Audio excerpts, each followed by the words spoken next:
जादुई बांसुरी की कहानी। हरियाली से भरी घाटियों के बीच एक छोटे से गांव में एक युवक नाम अर्जुन रहता था। अर्जुन संगीत के प्रति मोहित था और अपने दिनों का अधिकांश वन में भटकते हुए गुजारता था, पक्षियों के मधुर गीतों को सुनते हुए। एक दिन जंगल के गहराई में खोजते हुए अर्जुन एक पुराने टूटी फूटी कुटिया पर गिर पड़ा। उत्सुकता से उसने कुटिया में प्रवेश किया और एक धूल भरी भूली हुई बांसुरी को एक कोने में लेटे हुए पाया। जैसे ही उसने बांसुरी को उठाया, उसे एक अजीब सा अनुभव हुआ, जैसे कि बांसुरी उसे बुला रही हो। उत्साहित होकर अर्जुन ने बांसुरी में संधिया और उसके अद्भुत मेलोडी से गूंजा। संगीत को जादुई गुण था जो अर्जुन को आश्चर्य और आनंद की दुनिया में ले गया। उस दिन के बाद अर्जुन बांसुरी को हर जगह लेकर जाता था। जहां भी जाता वह उसे बजाता।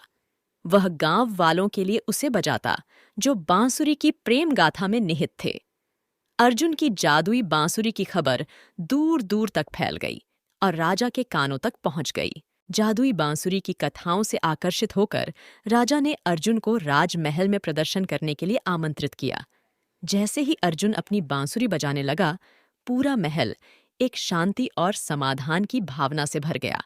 राजा अर्जुन की प्रतिभा से इतना प्रभावित हुए कि उन्होंने उन्हें अपने दरबार में राजसी संगीतकार के रूप में एक जगह प्रदान की।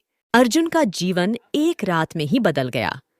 वह दूर दराज क्षेत्रों तक यात्रा करता रहा, अपनी जादुई बांसुरी के साथ खुशी और समृद्धि फैलाता हुआ। लेकिन सारी महत्वाकांक्षा और गौरव के बीच अर्जुन निर्मम और आभारी रहा उस उपहार के लिए जो उसे मिला था। वर्षों बीत गए और अर्जुन बूढ़ा हो गया।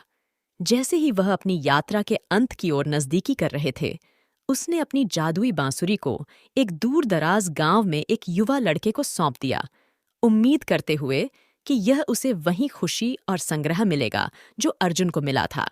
और इस प्रकार जादुई बांसुरी का विरासत में रहा, जिसने उसकी आवाज को सुनने वाले सभी के दिलों को छू लिया और उन्हें याद दिलाया कि संगीत की शक्ति हमारे जीवन में जादू लाने की क्षमता रखती है।